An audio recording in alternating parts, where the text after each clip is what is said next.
Welcome to Hoops High, Chicago's leader in youth-produced sports broadcasting and youth media education. Hoops High is produced by high school students learning the skills of professional broadcasting. Hoops High is the flagship program of Free Spirit Media and is made possible in partnership with After School Matters, the Chicago Public Schools, and Chicago Access Network Television. We hope you enjoy the show. Hello, I'm Lamar Price. I'm Mark Stewart, serving as your color commentator for the evening. And we're here at Collins High School for the Chicago Public League All-Stars versus the Catholic League All-Stars. It's going to be a great matchup between the two teams. You know, they both are All-Stars. They both came out to show which league is better. So they're fighting. Yeah, they came from a lot of schools I see, from Lawndale, Fraser, Johnson, Herzl, St. Catherine, South Loop, St. Dorothy, Perspective, Cambridge. Yes. It is about to go down.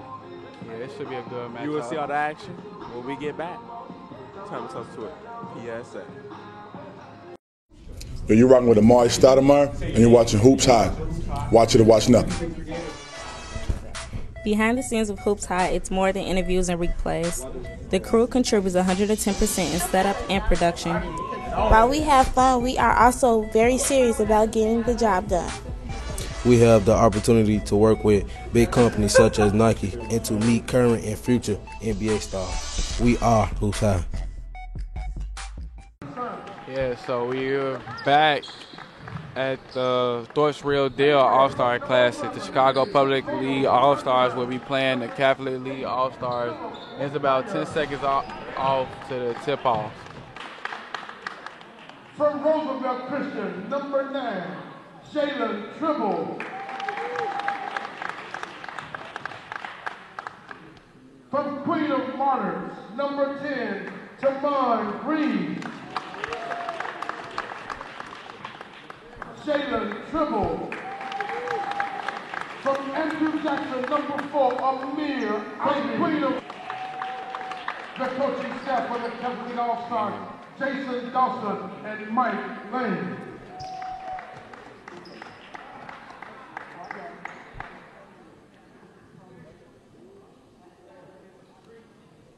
What's his name? What's his name? Amir what?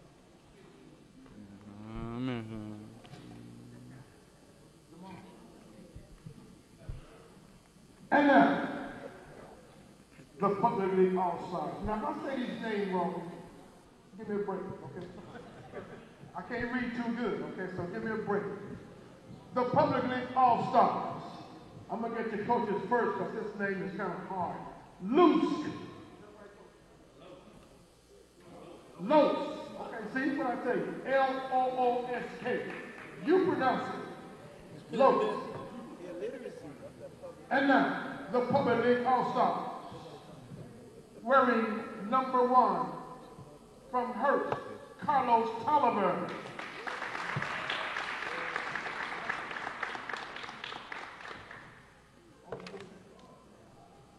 From Home School, number 6, Matt Gutkowski.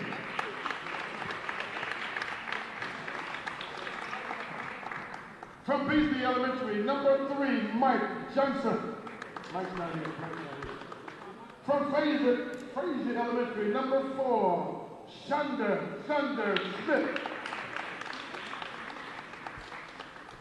From Lawndale, number 5, Mantrail Bond. Wearing number 2 from Johnson Elementary, Antoine Hutchinson. From Herschel Elementary, number 7, Cody Washington.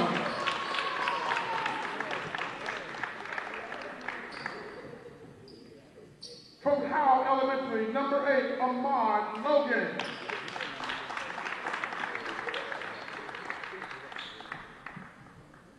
From Irving out of Maywood, LaVon Thomas.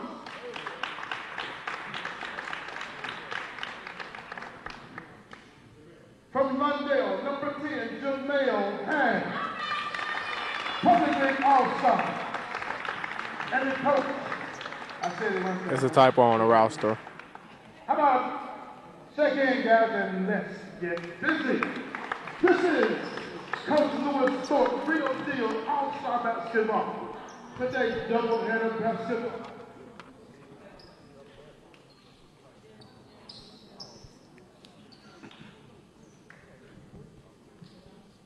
And parents, it starts at home. So go up to the school, sneak around and see what they're doing.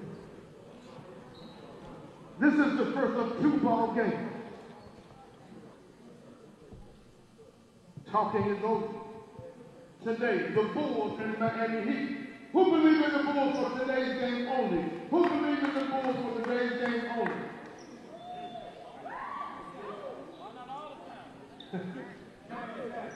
For today's game only, you believe in the Bulls? One game at a time. I hope they win. But my mortgage, I can't put it on Bulls today. Can't do it. Cannot do it. I hope they win though, but you know, the mortgage is due. I can't get the house. Here we go, first ball game. Tip-off is about to be on the way. Public schools in the dark. 2 halves will be played this game. 20-minute halves. 20-minute halves. Tip-off is on the way, and actually the Cali get the ball. Lawrence with it. Tries to dump it down low. Lawrence saves it before it goes out of bounds. Gives it up to Christian Graham. Pass it off to Malik, number 6. The city team has the size advantage. The Catholic league much smaller. That was a long 3-ball by the little point guard. Carlos for 3. It's all rebounded by Malik Parker. Fast break coming down by Malik Parker. Long 3 off the glass, and it is good for Christian Graham. Another 3.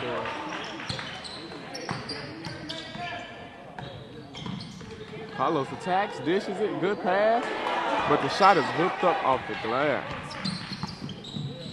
There's number 1. Lawrence for 3 is off the mark. Carlos attacks, he misses the lay-in. And number 7, Cody Washington comes up with the rebound. He puts up the floater. It is off. Philip McGuire with the rebound. Good pass. Oh, he couldn't handle the pass. Philip McGuire just couldn't stay with it.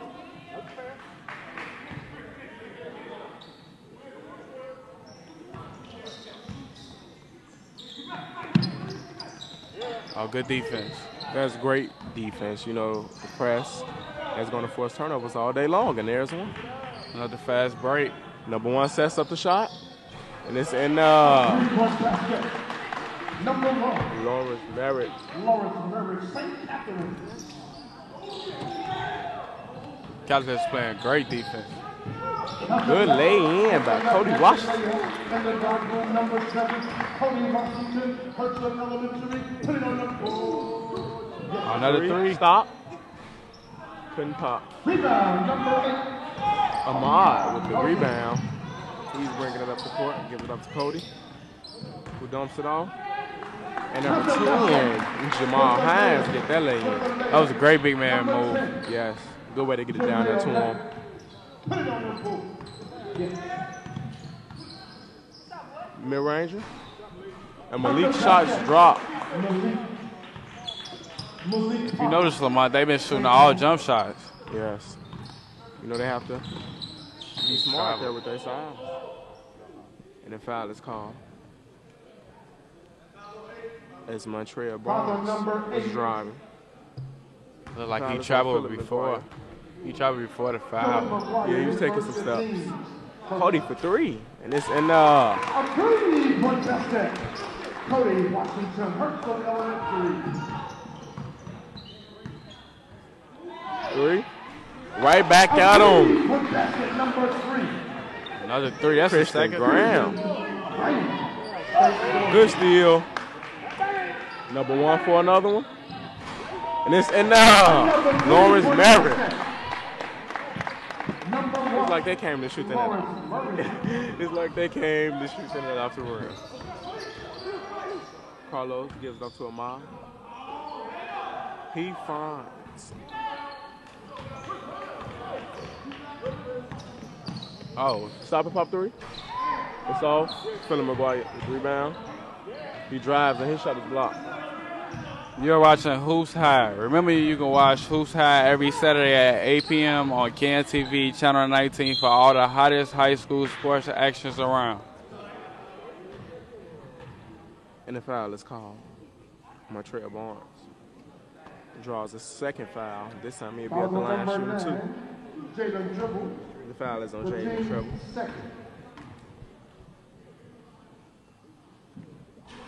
Couldn't knock down the first free throw.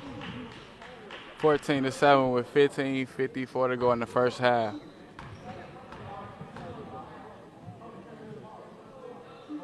Second one. Did not make it. Malik pushes it up. He slows it down, slows it down. Christian is in the corner, gives it up. Carlos shot, and he gets the lay-in. Great layup. Good way to put that in. Long three from Lawrence. Oh, he feeling it. Slightly off.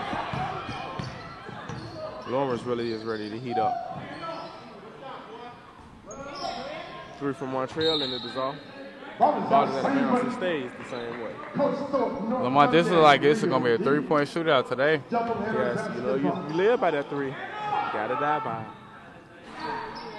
Ahmad, three-point opportunity is off. Montreal gets the rebound, puts it back up, no. But the big fella, Jamal. Great putback. Gets the lay-in.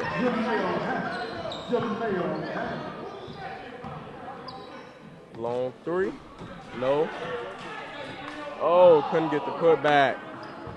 He got to finish. Philip McGuire got to finish that. Carlos.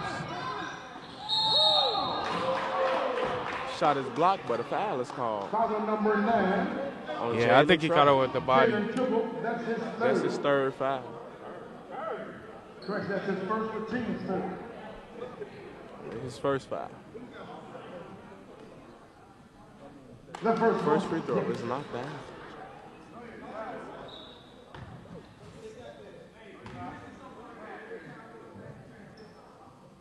Second one, just like the first. Just like that, it was a one-point game within a minute. Catholic team still got the lead. Christian brings it up. Doing a little dribbling. Oh, he is ripped up by Montreal. Who gets the lay-in. Catholic took the lead with 1 point. Malik gives it up to Lawrence. Nice crossover. Stops the toss for the three. And it is off. He should have waited. Cody is pressing it kind of fast. Step back. Hoops High is produced by high school students who are learning the skills of professional broadcasting. All of the camera work, announcing, directing, and engineering is done by students. This is Coach Thornton. Cody travels. You know, he was just taking steps down. Maybe he thought he was going to get away with it.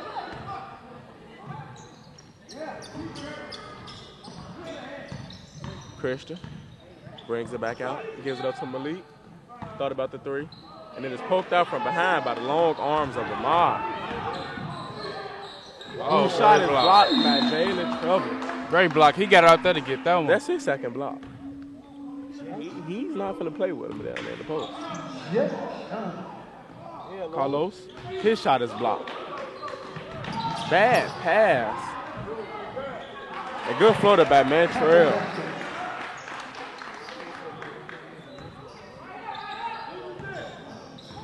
Good fake.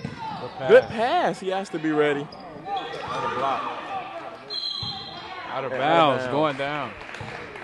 They're not communicating well out there. 13 minutes to go. The city took the lead, 17-14. deal.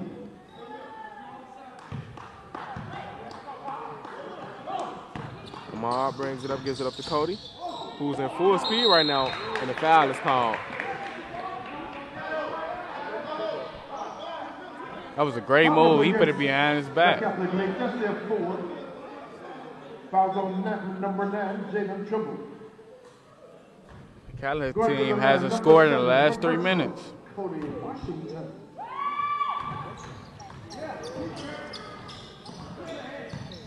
Christian off the back arm. Doubleheader basketball. Today's second ball game. They got to make those free throws. Free throws win the game.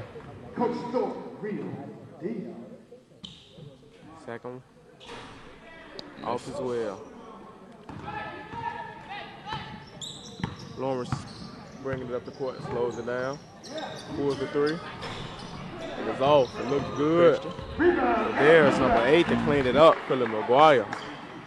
Number 8, Philip McGuire, rolls the kick. There's Cody.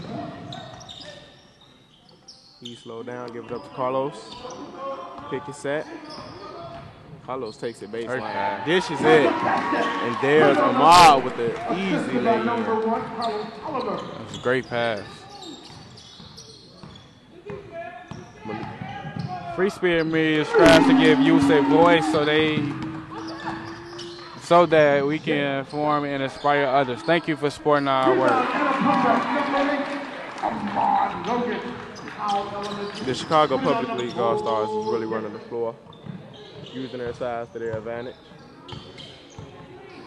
Catholic League players really need to do a better job in the post, you know. Too many jump shots is being put up. There's another one.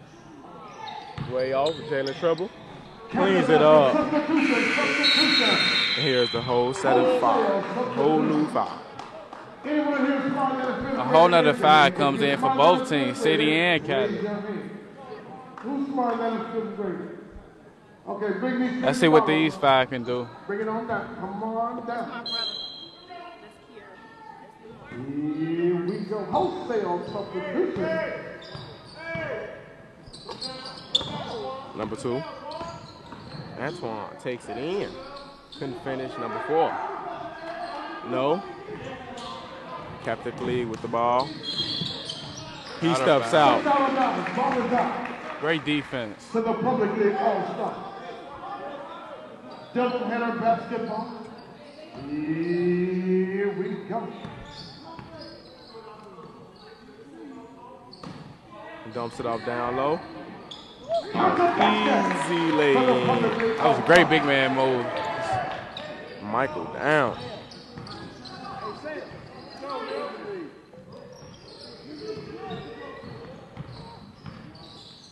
Puts it up.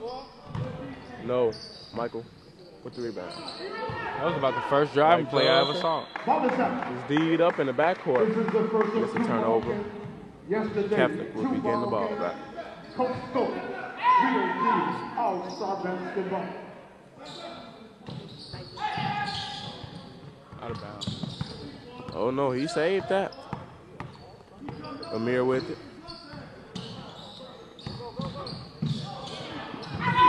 Michael gets the steal, but it's gained back by the Catholic. Oh, stop reaching. Oh, good Number fake. 10. They said he. Oh, he traveled. But I ain't see it. I didn't see it. He moved. Tamon Green. They have Good effort. mouth-watering hot dog. Michael with it in the post. Turns around. And he traveled. We have a travel. Back-to-back travels being called. No, not so. Chips, candy, chip. I think he ready to work in the post. That's the second time he called for it. Yeah, he knows his specialty.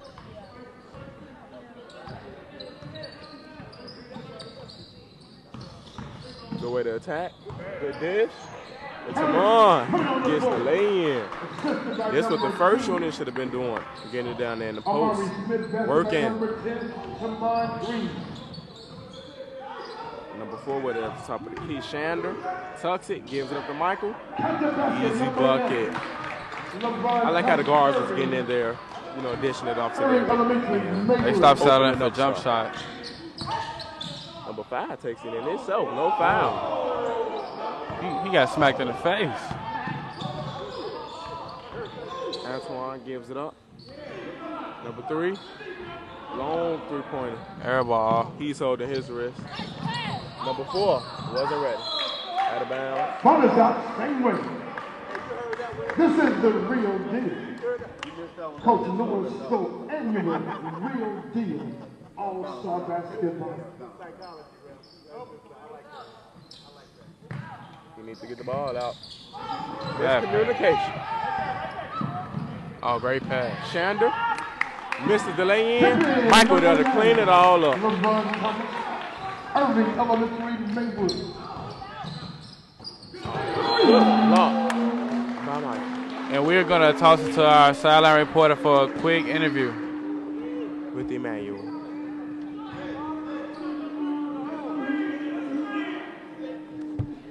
Yes, sir.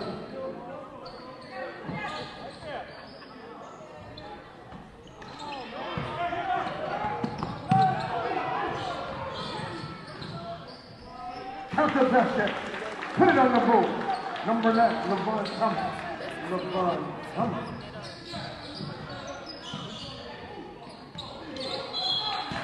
Ball is out. I'm Manisha Barnes, and I'm here with player Emmanuel Patterson. So, Emmanuel, how do you think the game is going so far? It's going very good. They're working hard. They're showing their talent in the showcase, and they play very well. So, how does it feel to be able to showcase your talent at these types of events? I feel like you can show everybody in the world what type of game, what your game is like, and you can show the other players what they could go up against. And so, being that you're going to go to high school this fall, what high school are you looking at and why?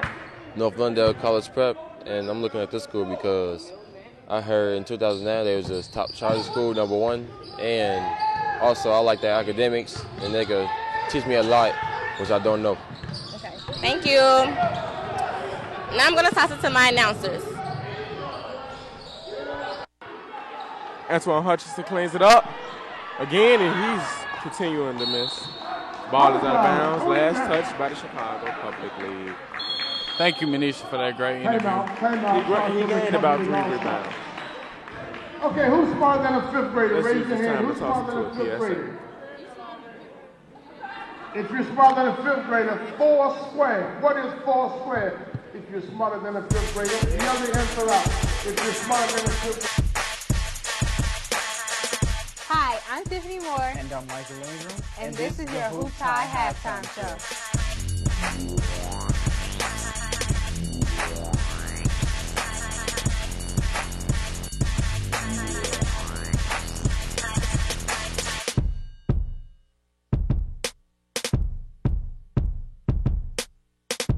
Watch it or watch nothing.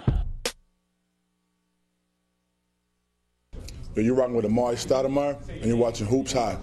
Watch it or watch nothing. Number 5 pushing it. He couldn't get the lay in. Milton Woodrow. Woodlaw. Good defense by Tamon. Oh. Oh! Offensive foul. This is Coach Louis chest cap. North London Phoenix. Real deal. He took that one like a true champ. Foul number 9. Hoops High is the flagship program of Free Spirit Media and is run in partnership with After School Matters, the Chicago Public Schools, and Can TV. This is a team effort all around, and we are grateful for our partners who make this possible. Shander for 3. Air balls. Michael couldn't get the lay in. Tamon with 3 rebounds. Antoine. Ari dishes it. Oh. And the 3-pointer is good. 3-point basket. Great 3. After he shot, he just walked out because he knew it was in. Number 2 stops, and he pops. The crowd wanted to travel. He looked like he didn't want to take it, but he was so open he had to take it. Right crossover.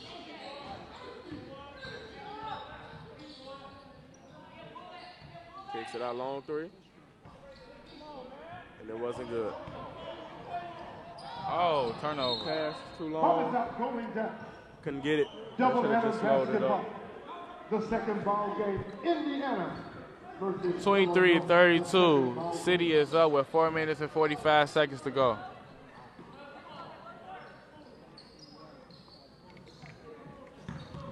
Puts the ball on the ground. Almost gets it stolen. Kicks it out, number 7 for 3. And it's enough. Khalil Johnson knocks that down.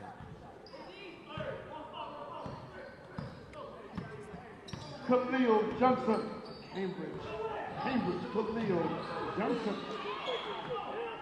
Antoine gets it back on the floor. Oh. And the timeout was called. We have a good play. Keep up with the game action and the Hoops High crew with Twitter. Just search Hoops High FM and follow us. How many double letters in the word bookkeeper? Are you smarter than a fifth grader? How many? 4, 3. 4 minutes and 17 seconds to go. The score is 32-26. The Chicago Public League All-Star has the lead. This has been a great, intense first half of this game. Lamont, how do you feel about the game so far? It's pretty fast-paced. You know, they going bucket for bucket. It's a good game because, you know, it's still close. Chicago Public All-Stars. It's only up by 6, you know. Anything can happen. 4 minutes still left in the first half.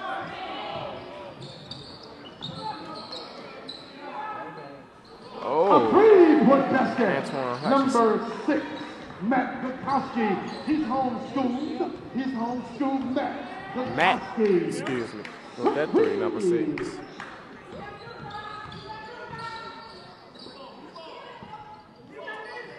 Long 3. That's off.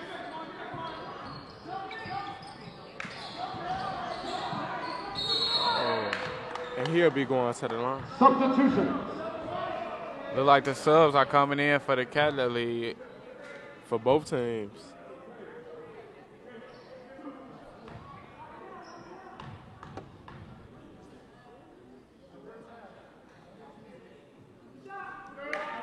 First free throw, and here's the subs. 10-point game. Coach Thorpe, North London Phoenix. Real deal, all-star basketball. He went all the way to Indiana, bringing those stars who played the Illinois Stars to their second. Second free throw is off. And Jalen triple with the rebound. Gives it up to Malik. He's working. Hands it off to Christian. Pulls the 3. He airballs. He's been out too long. Gotta get his feel back. Substitution. Air ball.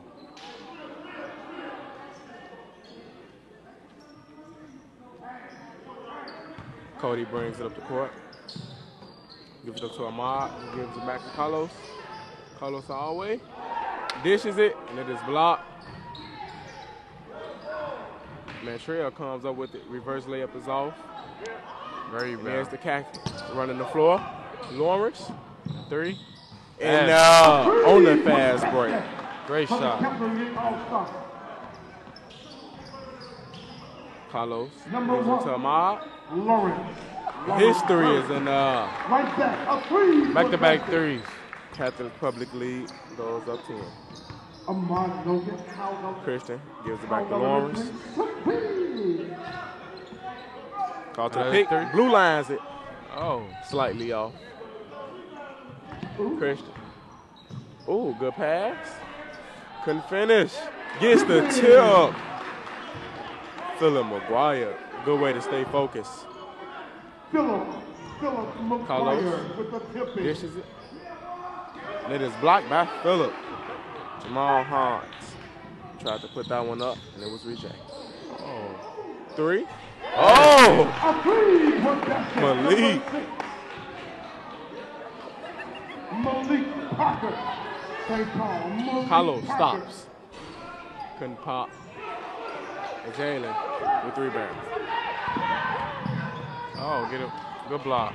They was telling him to watch his back, and there's Cody. Oh! A dunk. And the crowd goes crazy. Guess he like, okay, you made me fall and hit the 3, but I can do something you'll never be able to. That sends the jump up. Crowd still going crazy. He's dribbling, step back, and it was soft. Jalen saves it. Carlos was there to get it.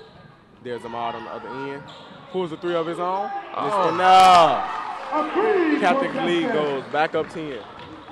34, 44, 125 left.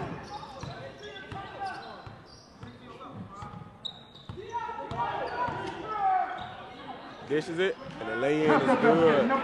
Like it was running in slow motion. Roseland Christian.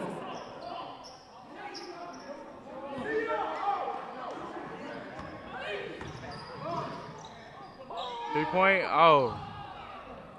Layup is off, Carlo goes back up, and it is blocked. Out of bounds, going the same way.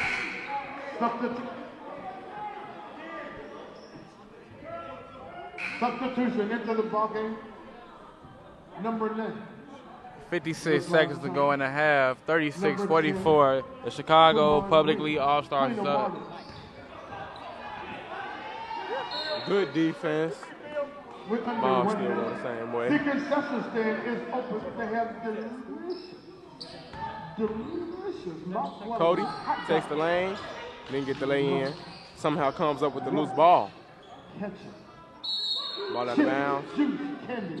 Still going the same way. At the concession stand.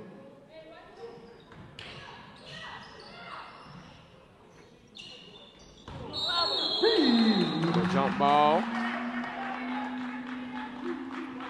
Stays the same way.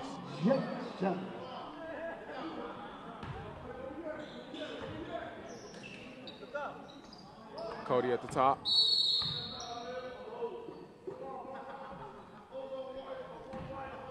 Foul is called on Lawrence Merritt.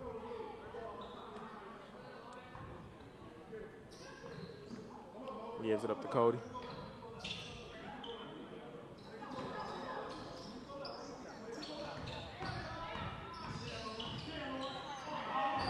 Mantrell, mid-ranger.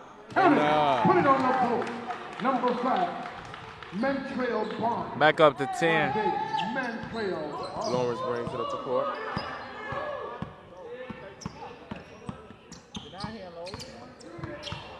Too much dribble. No, he's waiting on that time to attack. First half is almost over with. A lot of contact. Where's the buzzer? Number 8. Phillip McGuire gets the bucket. Great buzzer. 46-38. Chicago Public League All-Stars up at half. Real deal annual All-Star basketball. Your musician, the one, the only one, Shante.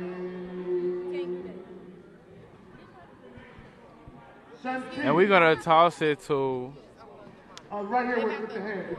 Our sideline reporter, Manisha, for a sideline interview.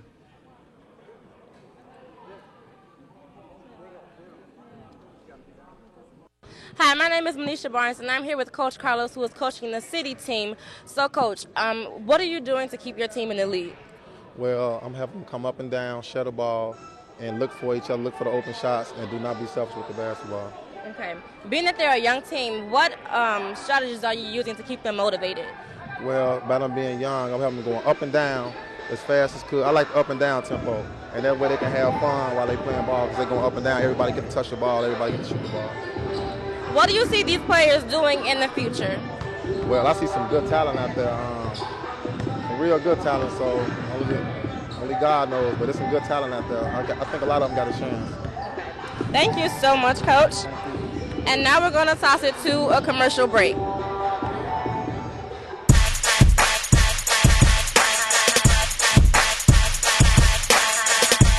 Hi, I'm Tiffany Moore. And I'm Michael Ingram. And this is your Hoops High Halftime Show.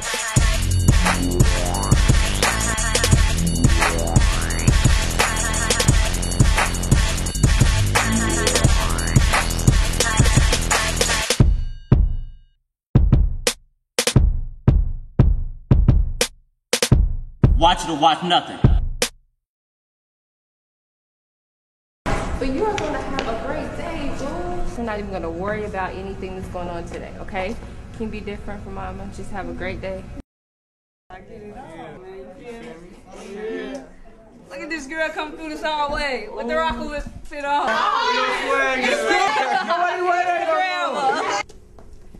Everybody want to walk around and be followers and do the same thing. I choose not to. I'm one of the few, and I choose to be different.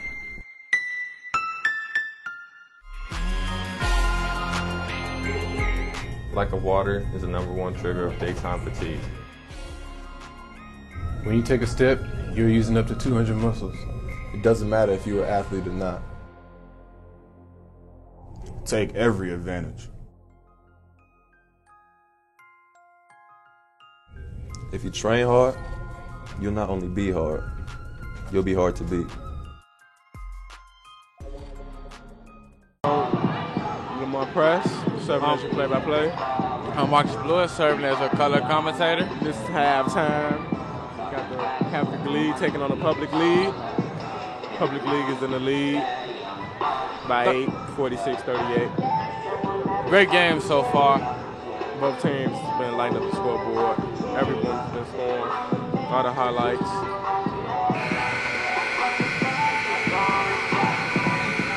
We're about to get back down with it.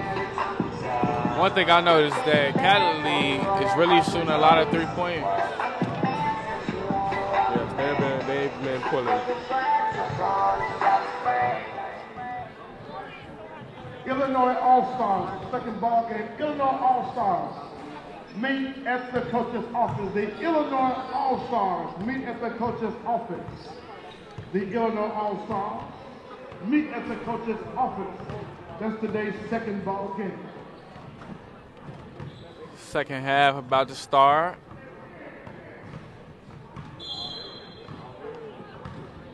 I really think if the Catholic League starts shooting too many three-pointers, that they will come back in this game and but get also, it down. If they shoot too many threes, can get them in the lead. I mean, in the deficit that they don't want to be in. True. You see those young people at the threes table can make a over on the break. TV monitor? You see the ones working behind the scenes? Yeah, but this second half, we'll Every see how Saturday things night, go. 8 p.m., Channel 19, KNTV. You can check out this game and other games.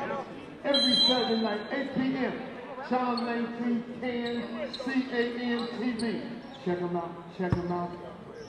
Hoops And the High. second half has started. Here we go. Christian's driving. Good pass. He just wasn't ready. They got to be ready. You got to keep those hands ready. Kelly start off the Hold those half balls with a back there, turnover. please. Hold those balls back there. Hold They those can't balls afford back that. there. Carlos with it. He dishes it. Last Ball touch. down, Matter same Catholic lead. Good defense. Little misunderstanding. Yeah, the refs wasn't on the same page. Montreal for three. No. Cody with the rebound. Gets him in the air. Misses the lay-in. That was a great fake.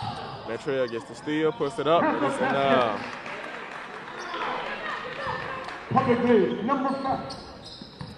Montreal Bond. Montreal Bond. Three. No good. Jalen Tribble with the rebound. He's beat up. Foul number 9. Hey, he got a foul on that play about 2-3 other times. That's his first. At the line. This guy beat up. 2 shots. First free throw off the back arm. They really need to Number 9 of the Catholic League. At this point of the game, they need all the free throws they can get.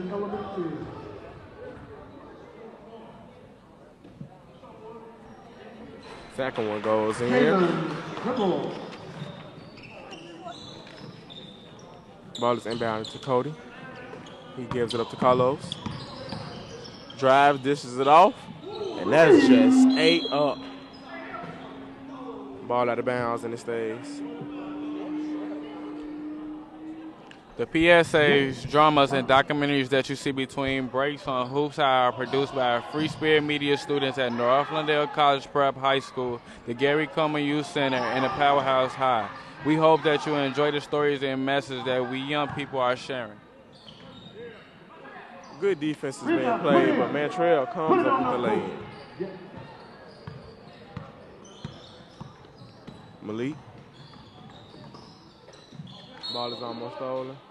Last touch by the captain. Their head really doesn't seem like it's into this game. 50-39, the Public League All-Stars are winning with 17 minutes and 20 seconds to go. Good lay-in by Carlos.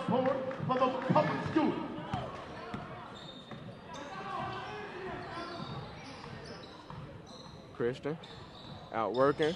Shander guarding him, and the foul is called. He's losing a lot of hands there. Foul on number 4, Shander Smith. That's the team's second. Picked up by Lawrence. Put up. No.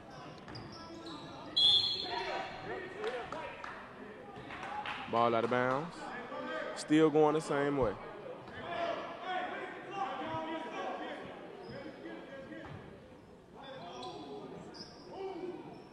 We need to throw it in. He's real undecided. Lawrence with the top of the key. Give it up to Jalen. Who gets the lay-in. Great move. They need to go back to that. Put it on the board. Shander with it. Gives it to Cody. Back. Backcourt violation. Please check out the Free Spirit Media website at www.freespiritmedia.org to learn what Free Spirit Media is all about, or check us out on YouTube. Search Free Spirit Media to view our YouTube channel.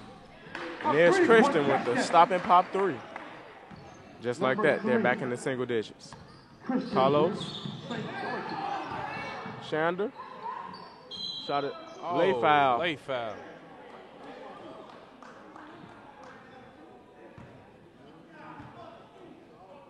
Fouls against the Catholic League. That's the team's first. Correction.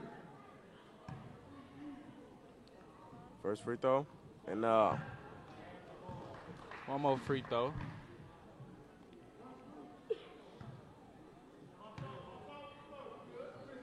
Second one. Just like the first. Number 4.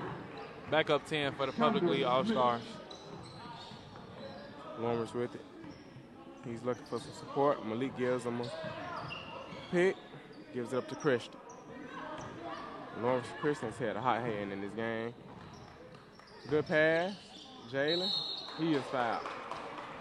He didn't see Lawrence behind him, cutting right behind the three-point line.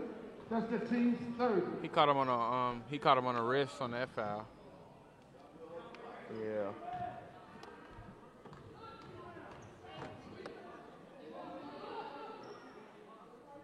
First free throw. The back iron, you got to make them. They're missing too many free throws.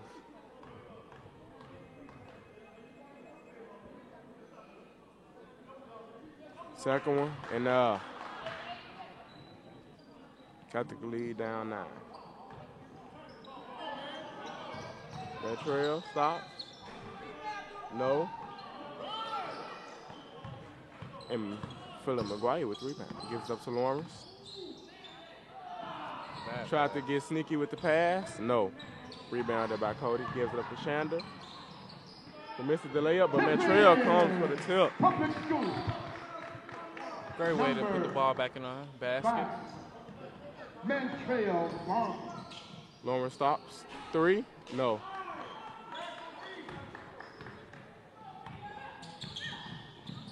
Oh. He was running on top of the ball.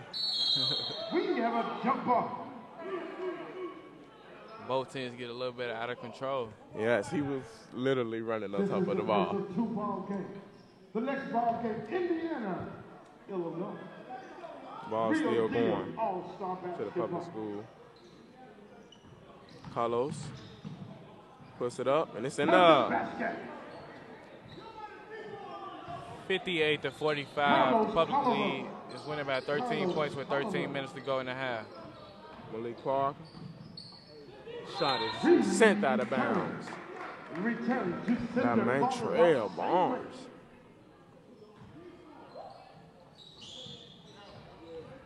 Christian puts up the high pass to Phillip. Phillip couldn't complete the lay-in. Cody couldn't finish. Montreal there to clean up everything. Montreal timeout. Timeout is called. This is the Coach Thorpe now North London annual Real Deal All-Star Basketball. Catholic League is down 15. Double-headed basketball. So, Lamont, how do you feel about the rest of the second half? Like, what does the Catholic League have to do to get back in this game? They got to start back going to the post. They got to close out on defense. Yeah. Catholic League are down by 15 with 12 minutes and 26 to go in the second half.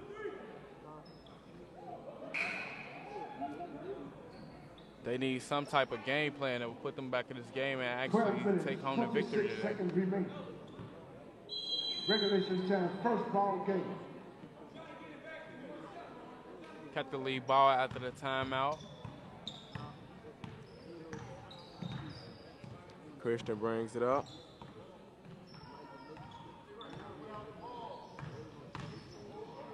He drives. He gets the lay-in. That's what they need to start doing. Put it on the board. Number 3, Christian Grant. Shander. Almost all the way, Montreal. No. Phillip with rebound. Don't forget to There's stay Christian. tuned for the Free Spirit Media News at the end of this broadcast. It comes on at 9:50 every Saturday. Learn about what's going on out in Chicago and find out the latest of the most important issues with teams. Subs come in. Maybe a new lineup will give them some energy. Real Deal All-Star Basketball. Here we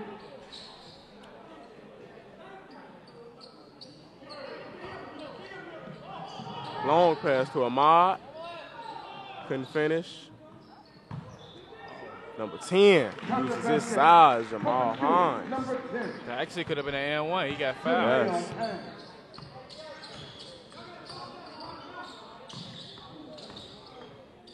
Number 2 for the public league, Antoine Hutchinson. He got to stop that reaching. It's a quick way to get embarrassed. Oh, that's hard. Number 5 couldn't finish. But there's Tamar Green to clean up the glass. Number 6 with the shot. It is off. Good save. Tamar gets the rebound after the save. Tamar. No looker. Good fake. Puts up the floater. And it's no good. You got to hit that. Ahmad gets the lay-in with the contact. That could have also been another N1 play. Yes. Ahmad Logan.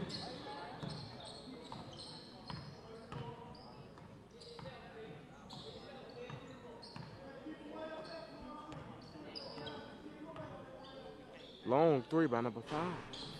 And it is off. Milton cannot hook up on that. Ahmad was calling for it and air balls. Tamar with it. And the foul. 64-51 with 10 minutes to go in the second half. Public lead is up by 13. 10 minutes and counting remain. Regulation time.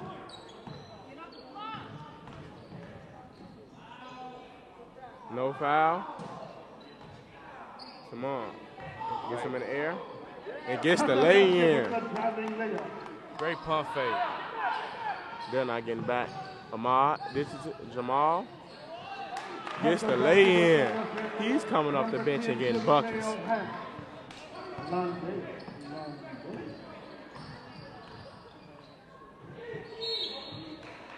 Ball going the same way.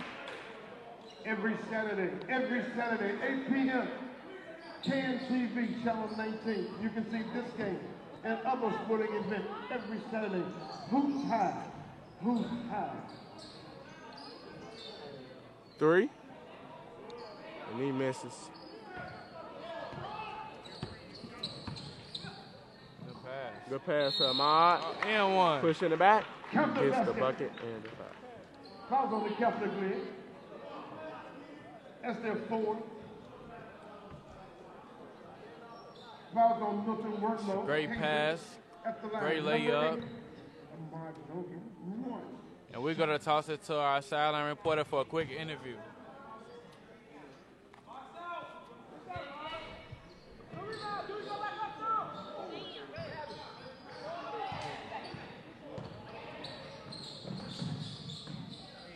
Count the basket.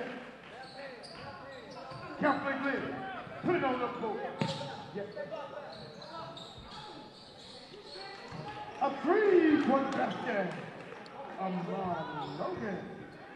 Ahmad Logan.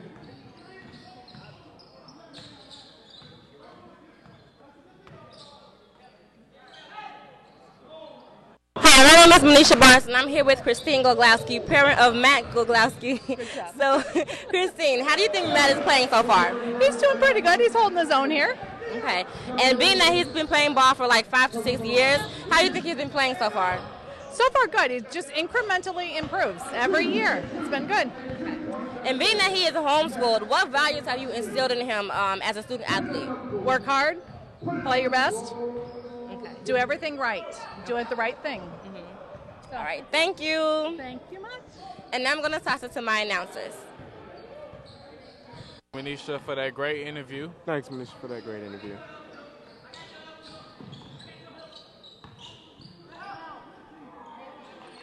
The score is currently 73 to 57. Public lead is beating them by 18 points. Good way to get in. He just couldn't finish. Good steal by Tamon. That's his second one I've counted. Number 7 with the wrap. Puts up the floater. And it's off. No. Too much. Football pass. Mike Johnson got to slow it down there. He's a little too strong. Real deal all-star basketball.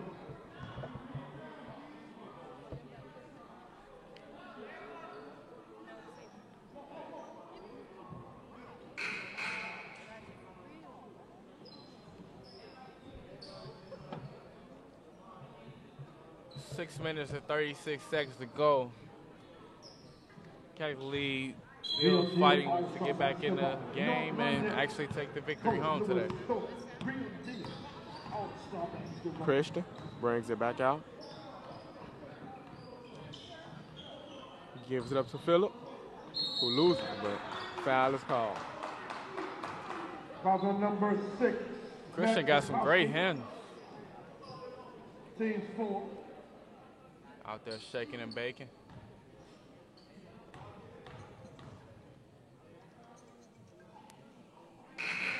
If you just can't seem to get enough of Hoops High, friend us on Facebook. Get to know the crew and what goes into every Hoops High production.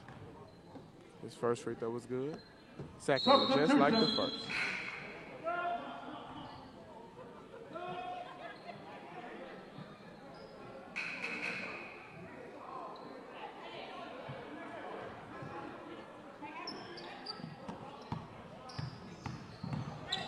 Cody attacks. Couldn't get it. Phillip with the rebound. Lawrence pushing it. Good drop. Floater is short. Another dunk. Cody on the other end, and it is blocked, but a foul is called. Good defense by the smaller defender. Thomas against the Catholic League with Team 5. Milton. Going to the line. Number 7 from Hertzville, Cody Washington. 2.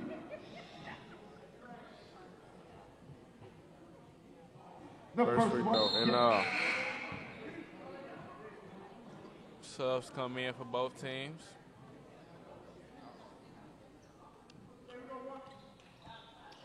(74-59).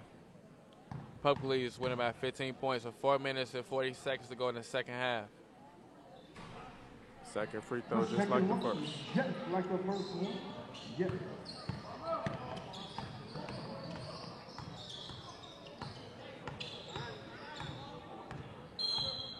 5 seconds. 5 seconds. No advancement. The ball goes Should have passed it.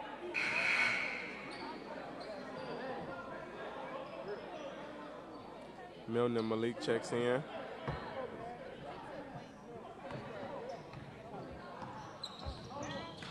Carlos. Nice ball handling. This is it. Big man with the lay-in. We know we are not always perfect, but we are working hard and always learning. We thank you for your support and encouragement.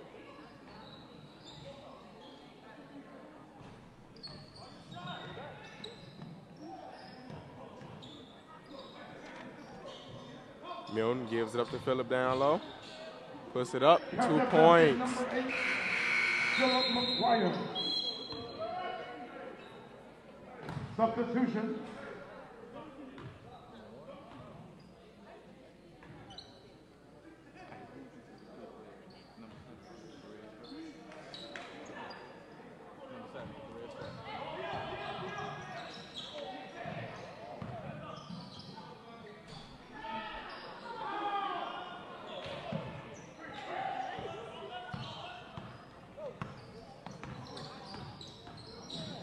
Ball is poked out from behind. Same way. Substitution.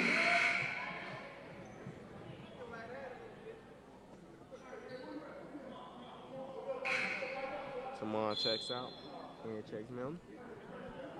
3:30 left in this second half.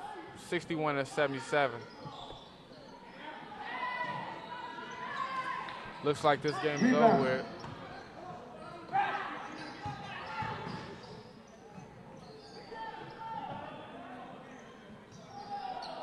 Jalen gets the ball took by Shander, but he put Shander layup right on the glass. Lawrence throws it off to Milton. Gives it up to Christian. Jumps it off to Phillip. Oh, he missed the layup. Good ball movement.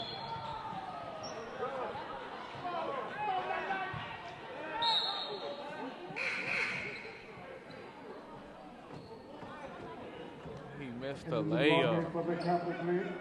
From Andrew Jackson Language Academy, number 4, Amir Ivy.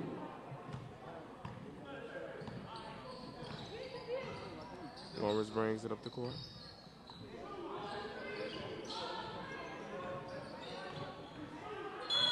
The foul is called. They was in a post fighting for position.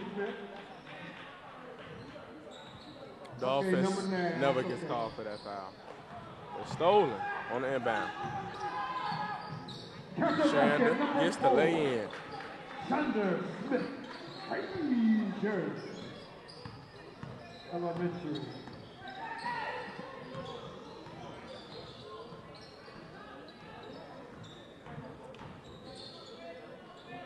And the floater is good.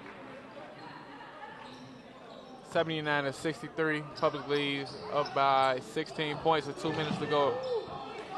Carlos dips it. No, he should have just went for the floater. Want to see more Hoops High? Now you can see 4 games on our brand new website. Go to www.hoopshigh.org to see games from the past or stream live from home or your mobile device.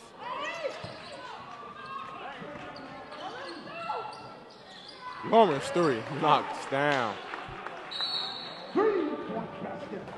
This is the first of 2 ball games. The second ball game. Timeout by the Capital League. With 1:39 left in the half.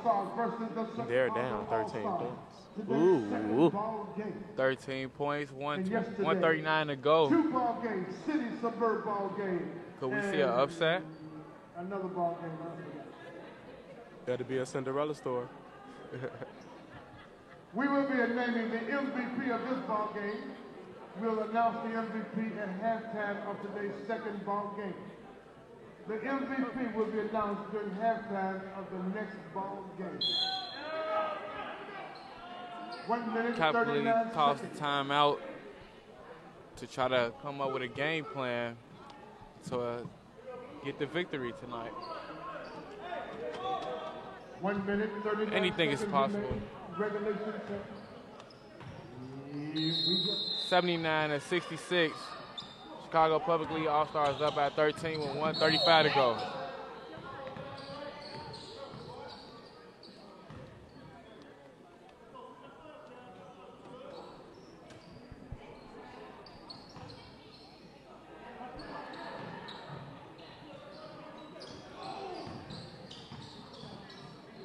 No, great block.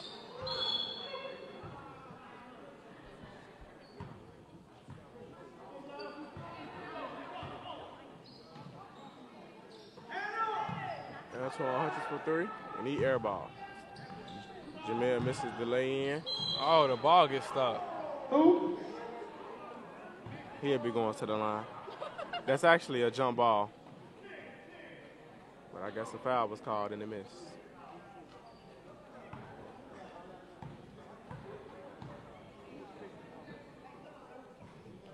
Off the back iron.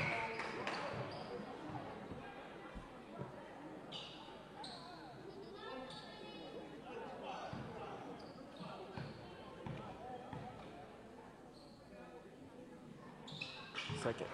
And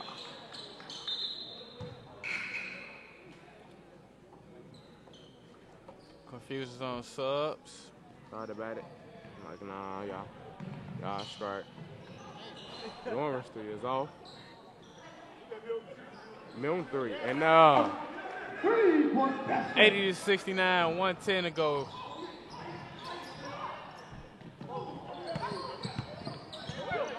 Good defense. Shanda, three. No. Jamil with the rebound. Couldn't get the putback. Gets his own rebound. Couldn't get it again. Ball is just being tossed every which way. There's Lawrence. Stops for the three. Oh. No. Tip. No. Kicks it back out to Lawrence. Three. No. Save. Jalen. Lay in. It's good. 71-80 with 33 seconds to go. Oh. Hard foul game. Carlos is just going. Great block. Shot is blocked by Jalen. Saved by the Capital League. Antoine Hutchinson, three. No good. Ball out of bounds. My question of the day is, why is the Public League shooting the ball when they can just run the timeout? Guess they want to add more to this deficit because the Catholic is only down 9. 16 seconds to go.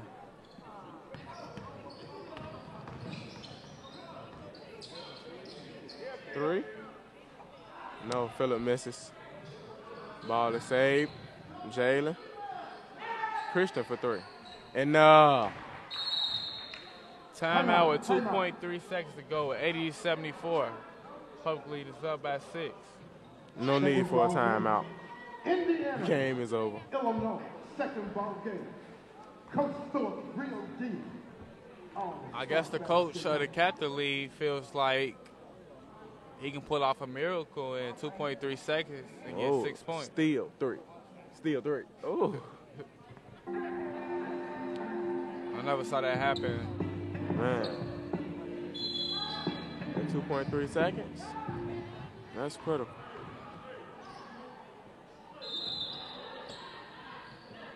Here we go. Carlos. Game over with. Let me get in on the button. How about a big hand for both teams? Give it up for both teams. Great game. The Catholic Both League and the teams really Public fought it League. out. We will be naming the MVP at halftime of today's second ball game.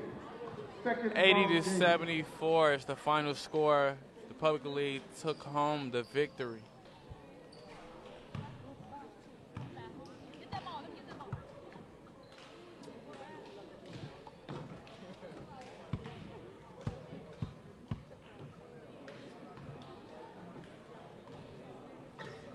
And we're going to toss it to our sideline reporter for an interview.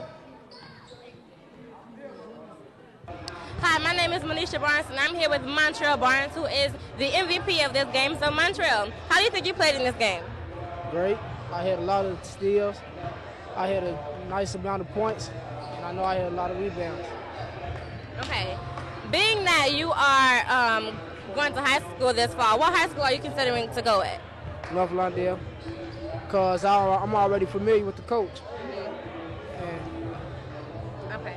And how does it feel making the transition from elementary school basketball to high school basketball? It's much better. It feel great.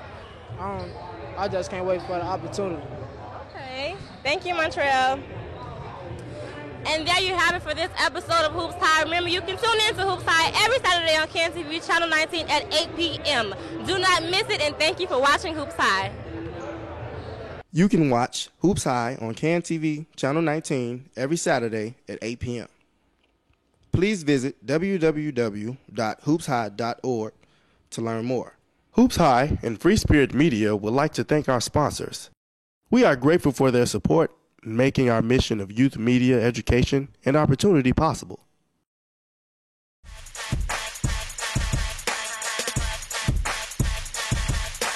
Hoops High is family, communication.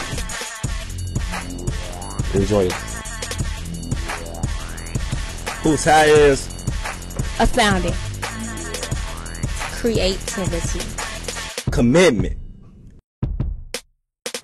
Hoops High is exciting, meaningful. Hoops High is technology, spirit, a community.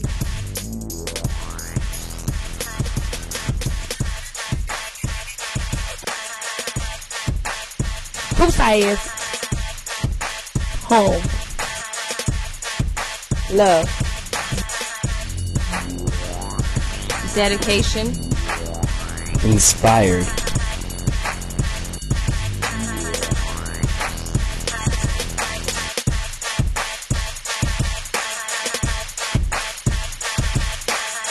Hoops High.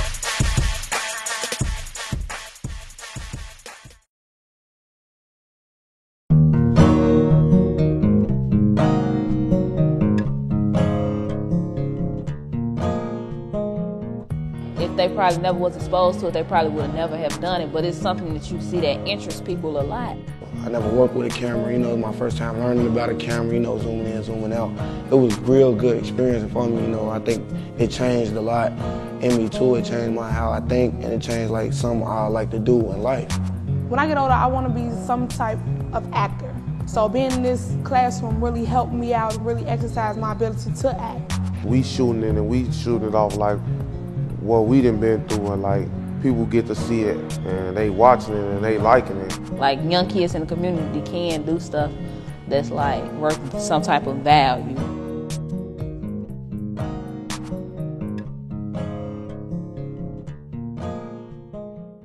Meet Jaden, a 16-year-old from Chicago. He likes reading, playing basketball, and daydreaming. As one of 75 million youth in America, he is the future of our country. But today, Jaden's future is uncertain. A new economy is evolving as Jaden tries to find his way in a school system where more than 42% of students drop out and even more fall behind. For Jaden and others like him, the future looks grim. But there is hope.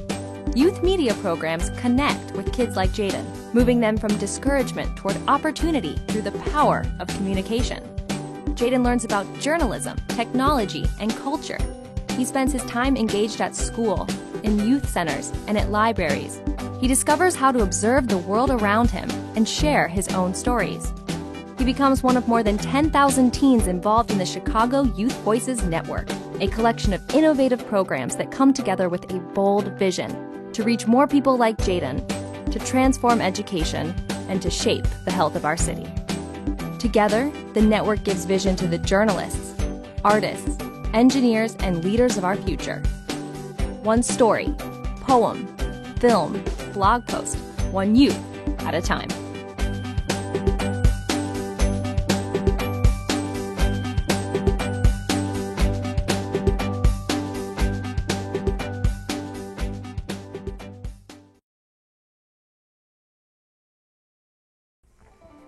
I remember watching anime when I was younger, and for me it was just all about the action. Like, I just liked the way they fought and different things like that.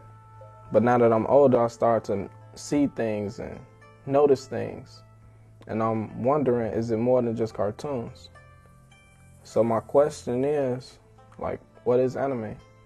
Anime is an art form used for telling stories in an audiovisual medium, but it's a lot more than that. It's like, the only thing I know about Japanese culture is like the hang chang on yon. You know, like everybody joke about it, about Asian culture. So I never really like dug into it. It's very hard to sort of make a joke about anime if you don't know what you're talking about. You come off sounding really ignorant. Mhm. So you're like, oh, you like cartoons. And it's just like, aw. But then when I started watching anime, I don't know. I guess I have a lot more respect for them and their craft. Some of the inspiration came undoubtedly from American comic books, hence the wide-eyed characters. It's Betty Boop, so it's like the beginning of animation as a medium for storytelling. It started early on, like with the very beginnings of film, like Astro Boy was black and white. I was really influenced by cartoons and Japanese artists and the heavy lines and the printmaking and the very stylistic images they would make and how they influenced European artists. Anime was using a lot of Western techniques, but after years went by, anime started to progress and it started to branch off and use its own cultural identity. And then Western animation started using techniques that Japanese anime came up with, or Japanese creators came up with for anime, and they used it in Western animation. Like, you start seeing the idiosyncrasies in their behavior, as far as just like how they greet each other when they come into houses, like daily life stuff, geographical stuff. I've seen a lot of interesting looking foods, religious practices. It depends on the type of anime that you're looking at. Any one of the Hayao Miyazaki films is a fantastic way to learn about Japanese culture, because if you didn't sort of go the extra length into actually trying to look into the culture, you probably wouldn't even get a lot of the jokes. Maybe a more natural part of the storyline in the anime stories that I've seen. One time in animation class, we actually saw a side-by-side comparison of the kids having to fight in the Boondocks, and it's actually a frame-for-frame redoing of a fight scene in Naruto. And I just found that really interesting, how they take existing footage from anime and make it, have it in a completely new context, and I just found that really interesting to watch. Anime can be looked at as a direct representation of Japanese culture because it has so many small pieces of Japanese culture, tradition, history, and style inside it. The way I've seen just it's presented naturally, like, okay, this is part of our world. Japan, at least what I could tell, going back into antiquity, their history isn't broken. In the 1920s, Japan was working hard to become an industrialized nation, but discrimination towards the Japanese was a big problem, and it led to the deterioration of the companionship between the West and the East. Japan was an isolated island until Commodore Perry opened it to America in 1858. But even after Japan remained mostly closed to many foreign influences until the leading up to World War II. In 1924, the U.S. Congress passed the Exclusive Act that prohibited further immigration from Japan. And after World War II, in the 1930s, the U.S. military almost had total control over Japan's government. After Japan's surrender in 1945, the United States instituted sweeping changes in Japan through every aspect of life, such as new constitution, democratics, education, labor reforms, etc. Japan was westernized and they needed a way to form cultural identity, and the Japanese found a way to do that through art. I feel like like a lot of anime and manga and pretty much any Japanese art form came after World War II. So it was trying to like reclaim and reshape their identity after what happened to them, trying to fight for the Japanese culture in a time when, during the American occupation, Japan was westernizing because of the occupation and because of the upset of the war. Anime was like a way of escape. I would say it was a chance to keep in remembrance and reclaim their cultural identity. To quote historian Susan Napier, film and the visual mass media in general can indeed help to write history and create national identity. Culturally, and saying that, they tend to embrace a lot of their older habits, a lot of their older traditions. In the West, it's always about industry, the Industrial Revolution, and like conquering nature. But in Japan, it's more of like, it's something you literally have to live with. You have to have some degree of respect for what sustains your own life. In the West, for the most part, they're biased, but with Japanese and Japanese tradition and culture, they see everything as equal. You don't look at just one thing. You need both. You can't just weigh one side heavier than the other. They both have to be equal, and they have to balance out. And that's when Shinto religion comes in. Shinto religion is kind of like the native religion for Japan. I'm not sure how many people are still of the Shinto faith there. It's so ingrained in the culture that it still pops up a lot. When you think of like Native Americans, they worship sort of nature gods.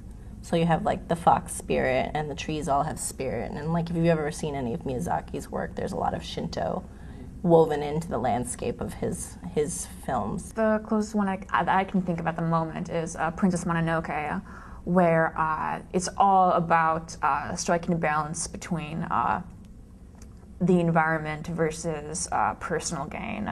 San, the princess, she just has completely turned herself away from humanity and lives with the animals and wants to be a spirit of nature.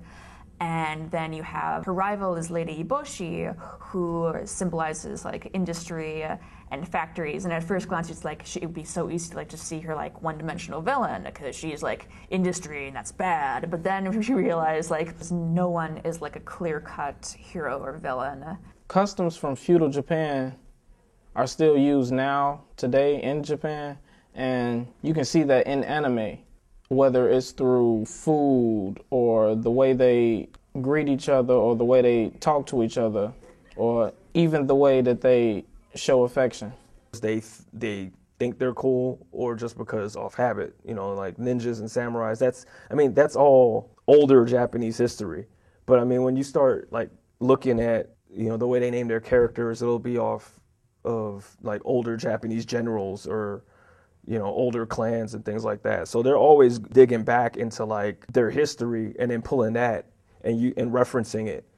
That's why if you look at something like Naruto, it follows in certain respects Japanese history, where it looks like it could be in a time almost like this. Right. Some of them still kind of dress like it's a feudal era Japan. Things that happened 1,000 years ago still have relevance, still have a place now.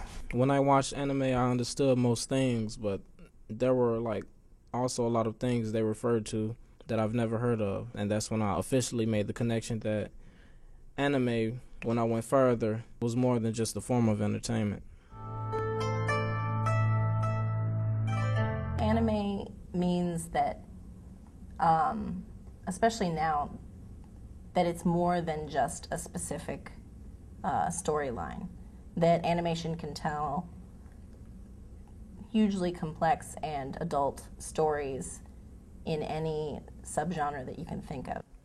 Anime is more than entertainment. I would say it's like a window into another culture. And when you watch anime, you start to see the subtleties and Japanese identity in anime, and it starts to reflect real life. Everything that I know, but it sounds like I read a book. I haven't read books on Japanese culture, really. Yeah. No, I've read articles, I've read pieces. And the reason I read those pieces because there's a cartoon or a movie that made me go, I wonder what this is about. You definitely can learn a lot of stuff from anime, just as far as taking it into the context that it is. It's a very Japanese-centric art, and as long as you understand that, you know, it may not necessarily be indicative of like life in general, like this is exactly how it works, or all this stuff happens. You know what I'm saying? Right. Or you learn in world history a little bit about Japanese culture. And that's when the lights start going off. And I start going, oh, I saw this and this, I saw this and this, I saw this and this, da-da-da-da-da. But all of this I'm talking about are all anime or manga. So the manga anime would have grouped to like my curiosity about Japanese culture. And it explained a lot. But when you start looking at the basis of things, of, you know, either what happened in their history or how they psychologically deal with these things, and how that manifests in the actual in the content, then you start seeing connections between things. So I mean, if you pay attention, you'll be able to pick up a lot of stuff as far as like their cultural cues and whatever. Anime refers to a lot of Japanese history, and you can see that in anime, whether it's referred to characters' names, their background, where they're from, or their homeland. How I got into it was funny because there are two stories to it. It's like, how did I get into watching this style of cartoon versus how did I get into searching for this cartoon? A lot of this I learned from Japanese anime. Right. Like a lot of this came from me watching it all, then going, okay, these things are constant. Then messing around and reading something in school and going, oh, I already got told about this. Because I was watching an episode of Dragon Ball Z. Right. Or me going from calling ramen noodles to calling it ramen. Because ramen is what it's called in Japan. It's noodles. Right. Yeah, it's noodles. You know what I'm saying? There's stuff like that I didn't realize, or even the technique to like a good bowl of ramen. I learned that from Naruto. So you know how to cook it? I like you give me, like if I get the ingredients, yeah, I'll do the best version I could do, not being from Japan, right, or having like Japanese friends around me to correct me. Anime projects this idea that while you're watching it, it's exclusively fitted for a certain culture. It's like looking out the window into another culture.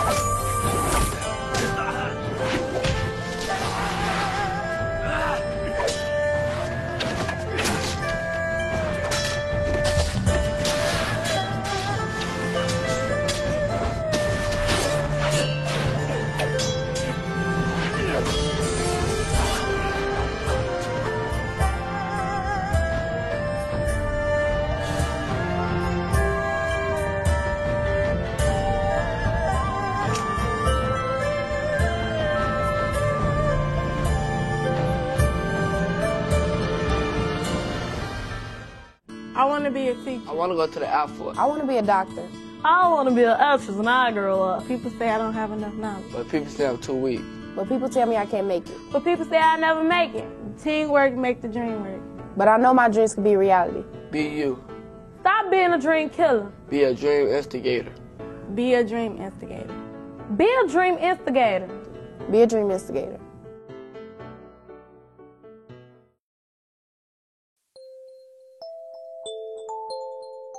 Water and sunlight is necessary for a seed to grow and flourish. If a person goes through their life with everything handed to them, then that one little tinge of happiness that they always have is what they'll always have. But if that person has that experience to know what it feels to fall and not know how to get back up, when they finally do get back up, and they are going to thrive, and they are going to feel like they can accomplish anything. Identity, according to Erikson, very early wrote about this continuous sense of self that people have. So it's this interaction between people and society that kind of comes together and people understand who they are overall. So it's really just an understanding of your continuous sense of self. It's natural for humans to group ourselves. We may group ourselves according to our educational status, our family background, race, color, nationality, creed, religion. I think a person's identity is a compilation of all the factors, environmental factors, and I think genetics and genetic things too. As a scientist, I believe in epigenetic factors, right? So there are things that we're kind of programmed to have and be because of genetics, but then I think that those genetics are also shaped by the environment that we grew up in. So I'm adopted, half black and half Jewish, genetically, I guess. I was adopted by a single white Jewish mother and just raised with her. And I don't know anything about my birth parents other than their ethnicity. And sometimes I feel like I have to speak for, all the Jews of color, and I have to speak for all the people of color and all the adopted kids because I am one of the only representatives. In my work, I'm really interested in adolescents' racial and ethnic identity, and some young people are aware, or they place ethnicity or race or gender central to their identity, and other people are not as aware. So for example, some young people may have never thought of themselves as a member of a racial or an ethnic group, or some people may have never thought about the differences between, boys and girls. So we would say that they're less self-aware than others. I remember just feeling so liberated. Like after holding my breath for 16 years, the words, "I'm adopted," slithered off my lips, and I finally let that air go. The underlying pain that I feel and been through in the past is what caused me to suppress that reality. I think that parents are certainly one of the first influences that we have. And you can either learn from your parents, I like the way they do this and the other thing, and I'm going to do that, or you learn from your parents like, oh, when my mom gets mad, this is how she handles it, and I want to be the opposite of that.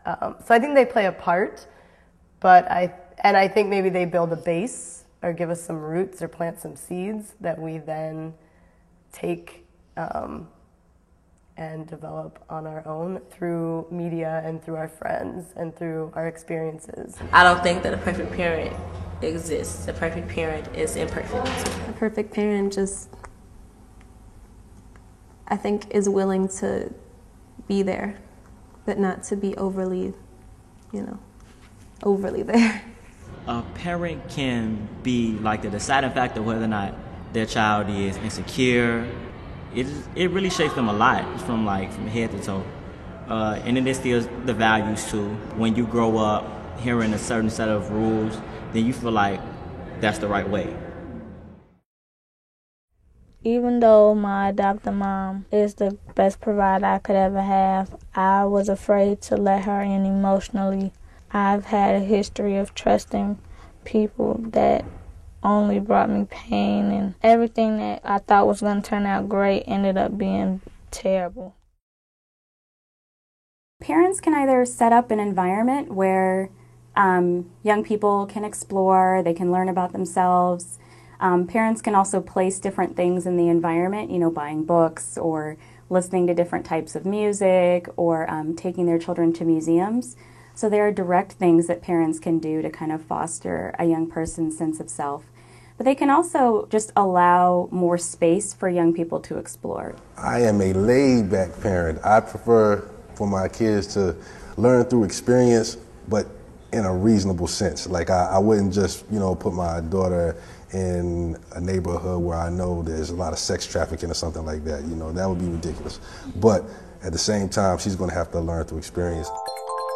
Going through that situation made it really hard for me to open up to anybody that's supposed to be my family. Every time somebody came in, they were out just as fast. That's what drove me to cherish the outsiders, the people that aren't supposed to be family. My friends are my second family. They influence you a lot, because everyone is their own person, so, maybe you like this quality in this person, so you want to be like this, or this quality in this person, so you want to be like that. So your friends really test you to be who you are and become the person you want to be instead of being someone else. When you're a teen, especially 13, 14, you're you become influenced very easily. And if all your friends drinking and smoking and you like these people, your friends are the people that you choose to hang around. So it's some type of characteristic in that person that you like. I remember when I was in high school, the only time I got complimented was when I straightened my hair. So then in my head, I'm like, okay, so that means I'm only pretty when my hair is straight.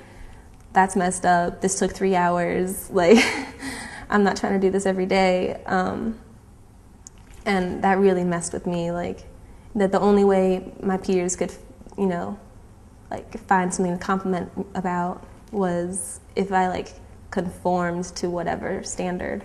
In adolescence, friends or peers are really important for young people because they can reinforce different behaviors and make a young person feel good about themselves. There's tons of research that suggests that isolation or not having friends is really problematic for young people, so it's really important for adolescents to have friends. Sense of community is really just kind of a basic human need, so it's really important for young people to connect with other people like them. I realized that the identity I have at home with my adopted mom is different than who I am at school with friends. At home, I try to create the illusion that I'm perfect, but at school, everyone accepts and acknowledges the fact that we're not. In life, it's not about the family you were born into. It's about the family you create along the way. Well, for young people, you know, once they leave their parents' home, school, I guess, is the next socializing agent. So school, you know, the setting of schools, but also people within the schools. So teachers play a huge role in shaping your identity as well. Teachers definitely, they make a big impact on you because not only are they giving you a grade, but it's an adult giving you kind of validation for what you're thinking and feeling, and it's another adult that doesn't have to care about you, but they do anyway if they're good, you know. I understand now that it's not about being perfect. Nobody's perfect. But the only thing that we can do is try to be the best that we can be. If I had to say a perfect child, again, I would say someone who's self-aware and reflective and makes choices out of that consciousness, who pursues healthy relationship with everyone around him. So I already know that the textbook answer is there is no such thing as a perfect child. But to me, I think a perfect child is a happy child. A teen maturing it never really stops. I think that teen just puts a label, like aging and stuff like that. But I think that each day you grow and learn something. Like, you don't stop learning. Like, you don't stop growing and maturing. Things like that. Because you got old people who act goofy and crazy like young people. So I've talked to so many students throughout the years, and I hear about so many family situations. It's really important for adults to be adults and to take care of you guys, so you can be all that you're supposed to be. Things happen to people, you know, that change them or keep them from being able to be great parents, but for as much as depends upon you and for all that's within you, do your best to help a young person to attain the fullness of who they are. It's important. All adults have been teenagers. All young children will become teenagers, and all teenagers will become adults. The cycle never ends. We all grow and develop, and many of us will endure the same hindering obstacles and struggles. But that does not mean that we can't or won't bounce back.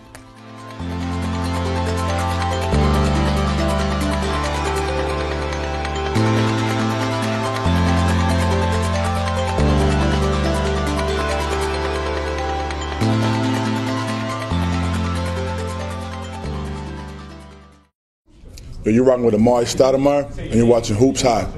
Watch it or watch nothing. Behind the scenes of Hoops High, it's more than interviews and replays.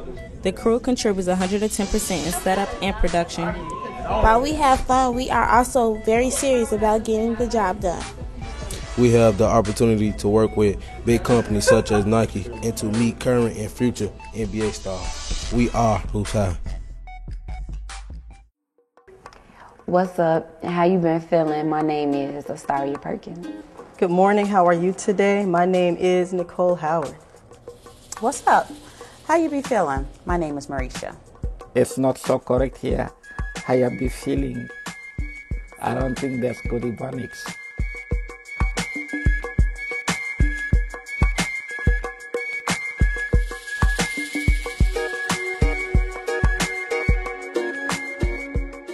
language is about communication.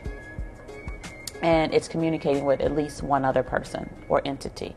So the words you choose, the words you use, the order in which you put words in, whether you have inflection, what part of the sentence you have inflection with, it tells a lot about, I think, who you are. I grew up in an all-black hood community. All I was used to was my language. But throughout my teenage years, I am facing a lot of barriers that made me think, is the way I speak is wrong? I think language is the foundation of society. When you think about the way we communicate, rules, procedures, whether they're spoken or unspoken, it all involves language. How you talk, it shows where you're from. Like, people got accents. Like Chicagoans have accents compared to somebody who live in Indiana or Ohio. Like, it's what makes us distinct from everybody else.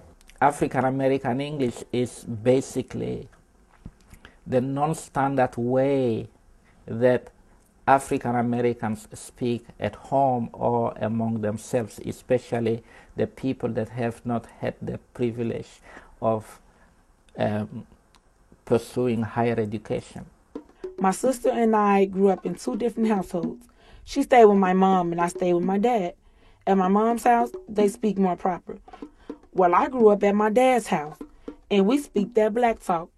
Well, basically, I grew up in the Cabrini Greens, which was a project, and it was the ghetto, so most people spoke Ibonics. I ended up coming to North London my freshman year, and I ended up moving back with my grandmother. And when I came here, it's an urban community, so I felt like, I was at home. Some cultural groups, we speak loud. And some may interpret that loudness as anger.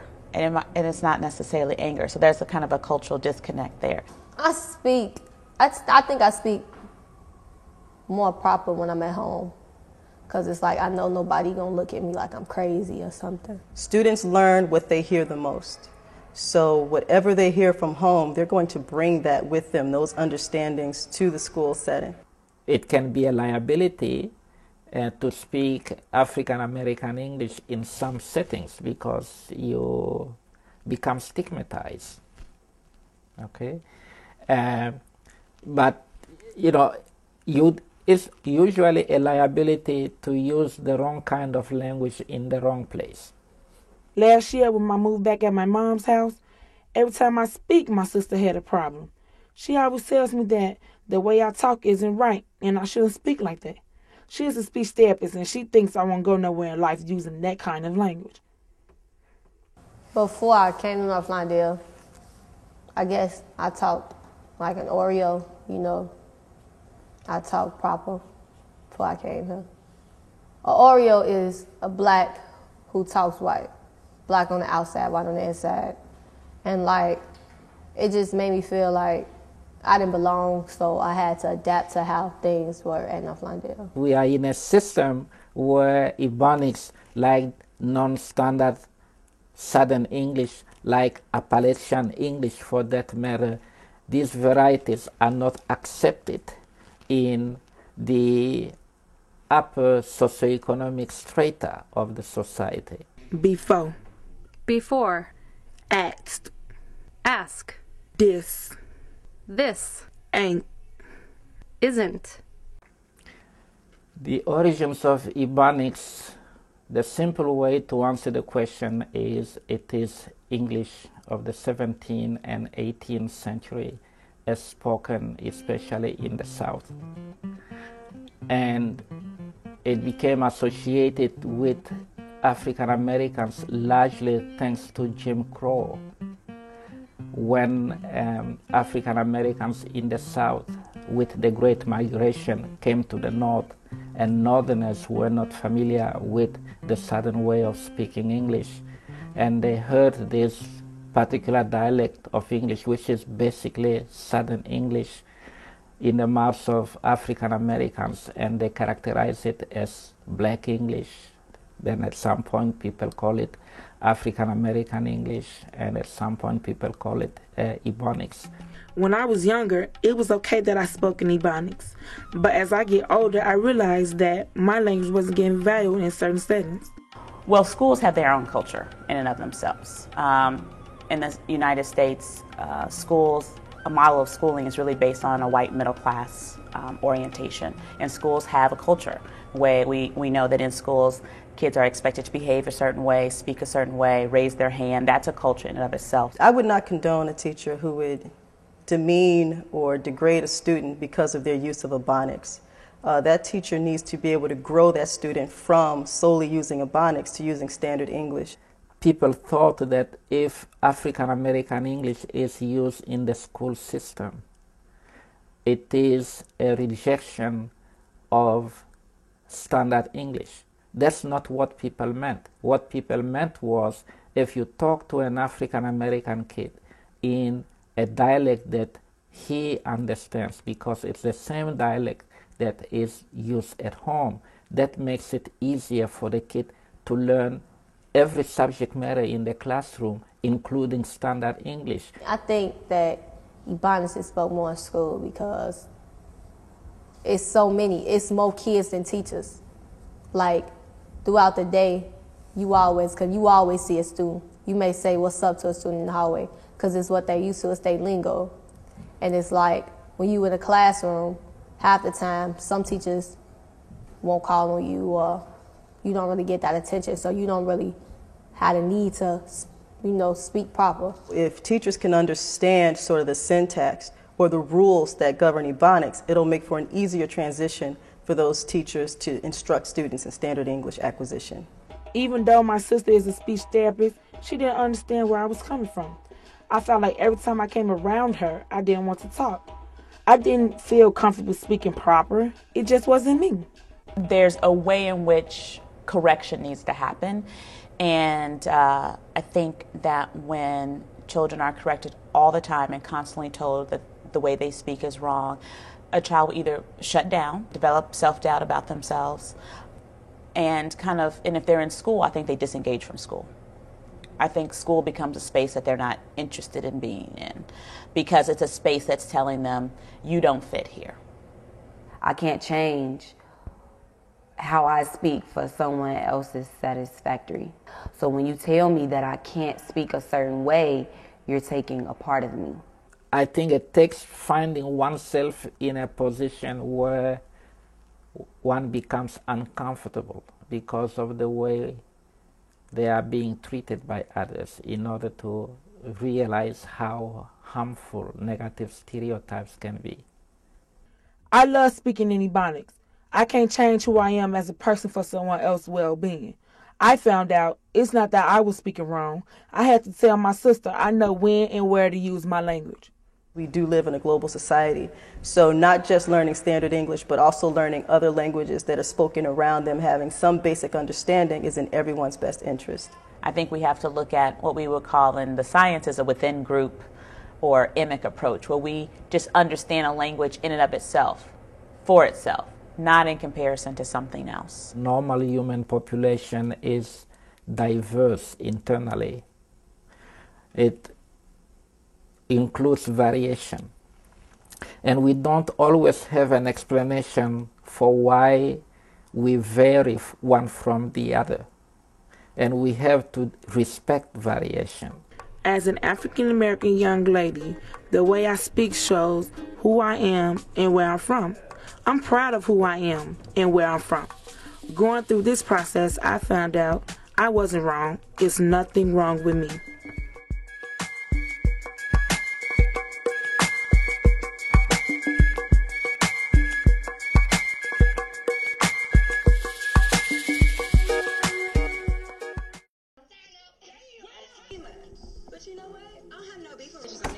On the bedroom, they be getting it cracking.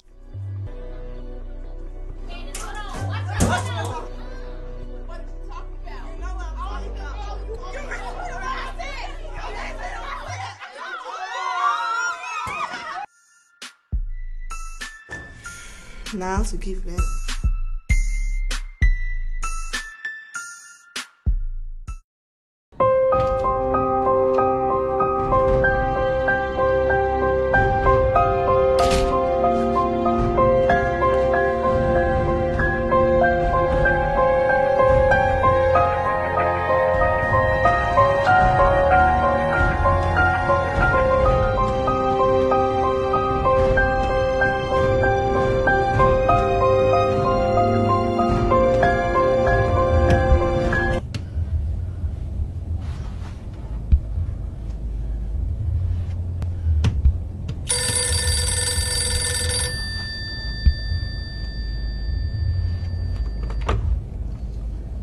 Hello? Hello, Amane.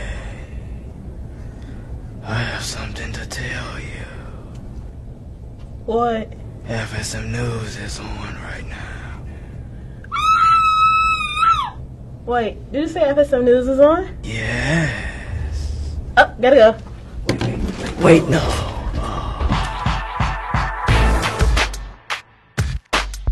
Coming up on FSM News, we show you some talented teens in the media industry. We also recap the crew's recent trips to Washington, D.C. You won't want to miss this. Stay tuned.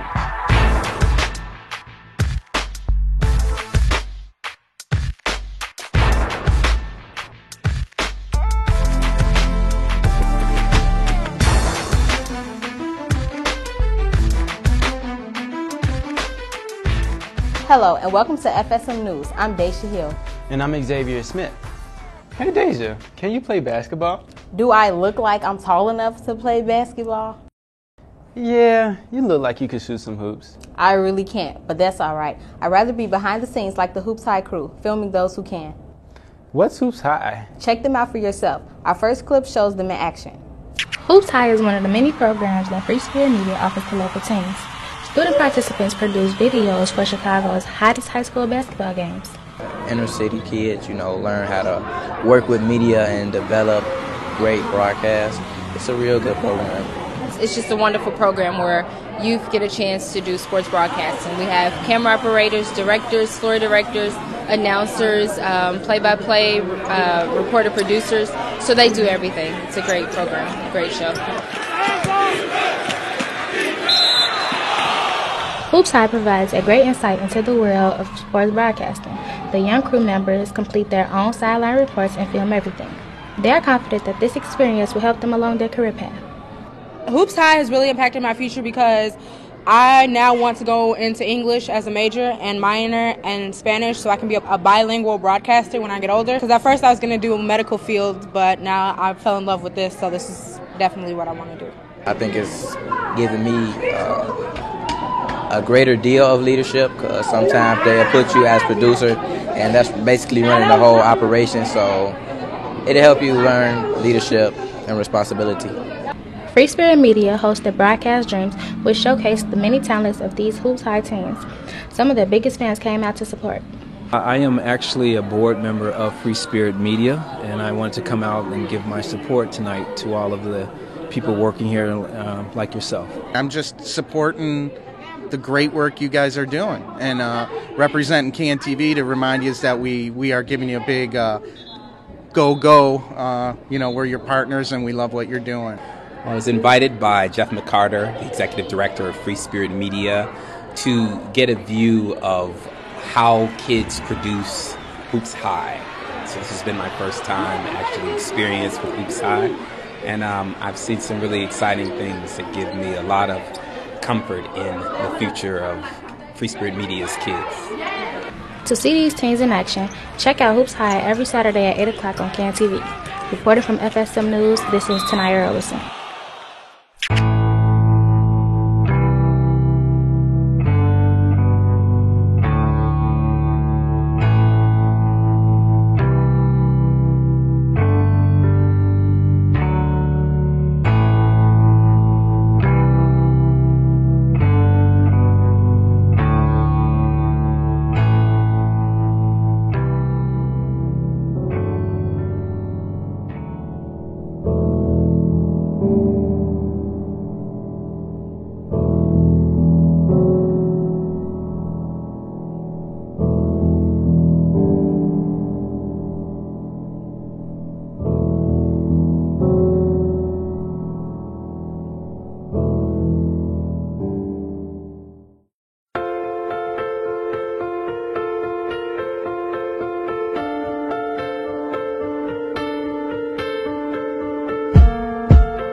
Other people's opinions of you does not have to become your reality.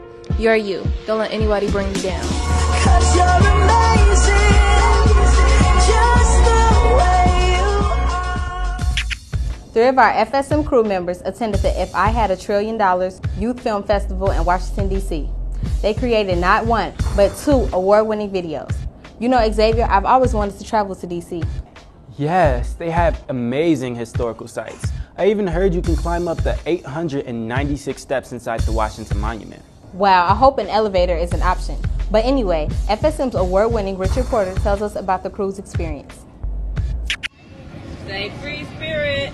Recently, 3 FSM News crew members attended the 3rd annual If I Had $1 Trillion contest to explore the city, meet new people, and talk to the state legislators about important issues in their community and how it affects the way we live. After I won, I was nervous. I felt like Rocky when he reached the top of the stairs. I feel like I could achieve anything. The airplane ride was my favorite part of the trip because it was interesting and fun experience. Watching my tears get scared on the plane, that was the favorite part, the best part. He was all like grabbing on my arm, and it was weird, but it was funny at the same time. The plane took off. It went fast. It was like, shoo! And I was like, no, I wasn't ready. And then I was like nervous. I was so nervous. I was holding on to the seat. Jessica, are you still nervous? Yes. All this is possible, Secretary Duncan, but only if we spend the time and money to make it happen. The film festival was awesome. So I'm excited about being able to see everyone's video and celebrate. Hey, oh look, my mom had this book. What? I got kind of mad because everybody was laughing at my part when I said, my mom had this book. She's like 30 years old. That was not supposed to have been funny, but everybody was laughing. But so it kind of made me feel good though, because that showed how many people was paying attention to my video. The experience was very mind-blowing. Showed something that works and got straight to the point and why people like it. So thank you for that. I felt like I had a voice, like my opinion or what I had to say actually mattered. It was all right, because I feel like my voice was being heard. Overall, this was a good experience. We explored the city, learned a lot about the government, and had a great adventure. Reporter for FSM News, I'm Richard Porter.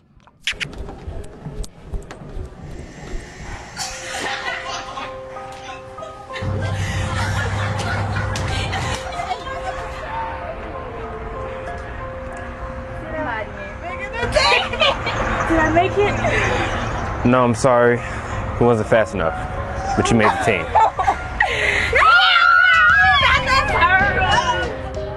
I can do this.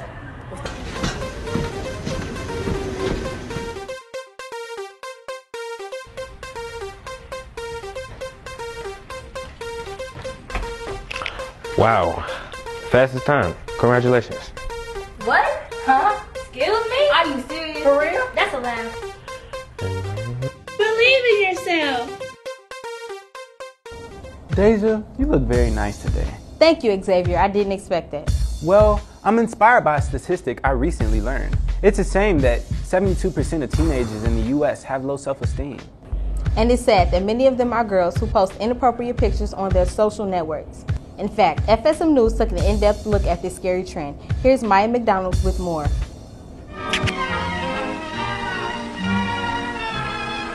Popularity. What is it made of? How does a person get to be popular with lots of people and have a few close friends, too? A decade or two ago, if provocative pictures of a girl somehow got out, she'd feel humiliated.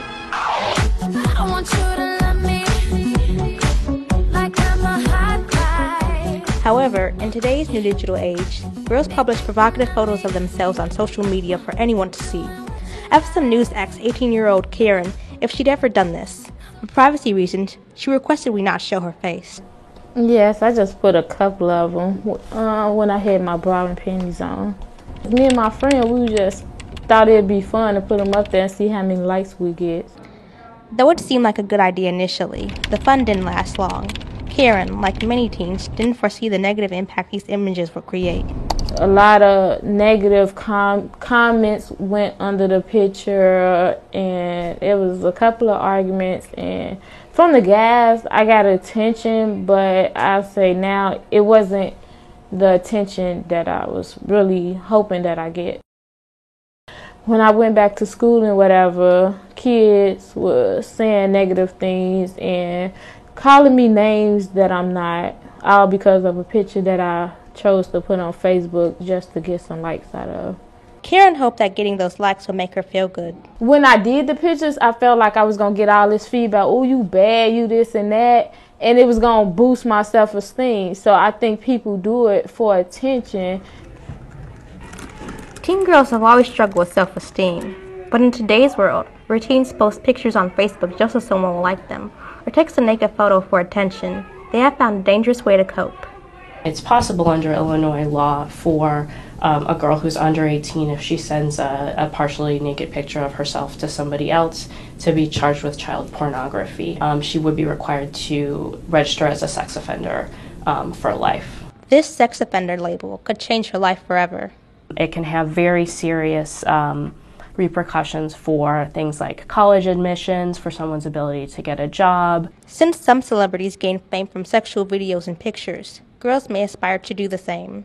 The more these images are already out there in the media, sometimes even kind of in mainstream media and mainstream culture, the more that that kids who might look up to celebrities who are posting topless photos of themselves or looking at online pornography see this as normal. They look at the pictures in the magazine and pictures of celebrities, people that they look up to, and they want to maybe be like them. Like some celebrities that have had like sex tapes and other pictures online, they probably want to do it too. Kids, I think sometimes, just haven't been guided in that way. Nobody has ever sat down and told them that this is something that they shouldn't be doing. Common Sense Media teaches students how to navigate the world of media. Sue Thoughts notices that teens have mixed up priorities. So if your concern is more, what do you look like, and do you look good, and do people like your photo, try to shift that into understanding that there's a bigger picture here. It's not just about looking good in this photo. It's about the way that you are portrayed. Your entire character is being portrayed online. And understanding that that has the bigger implications in the real world, and that's what you really should be focusing on, rather than, do you look sexy in this photo? For a female to show their body parts on the internet is basically saying to them they don't got no respect of themselves. So I can't date a female that shows their body and you showing that you don't have no pride of yourself. Karen learned this the hard way. I got judged and also treated as like a nobody, something that I'm not, and now I realize that I am somebody. And by putting those pictures on Facebook, I was honestly belittling myself, and 9 times out of 10, that's how they're going to treat you. So it's really difficult to rein things back in once they've been released. So getting kids to understand, how it is that they should be thinking twice before they hit that send button, or before they post that picture. Now, Karen wishes she had thought twice. It was just a lot to go through, and I just wish I could take it back so I wouldn't have to have that hurtful feeling, and get a real chance to show people who I really am. Reporting for FSM News, I'm Maya McDonald. That's our show for today and for the spring, but we'll be back this summer with our special news on the road series. Until then, be sure to check us out on ABC7 Chicago's website under the community section. You can also find us on Facebook. Search FSM News. Thanks for watching, and don't forget to believe in yourself. 3, 2, 1, that's a wrap.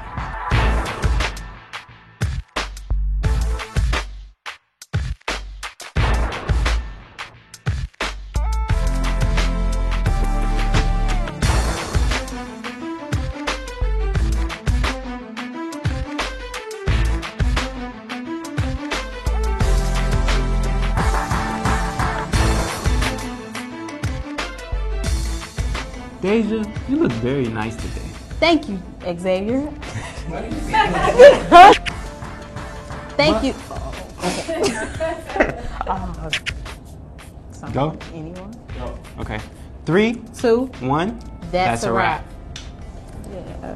These lanes over here. Free Spirit Media cultivates diverse youth voices to transform media and society.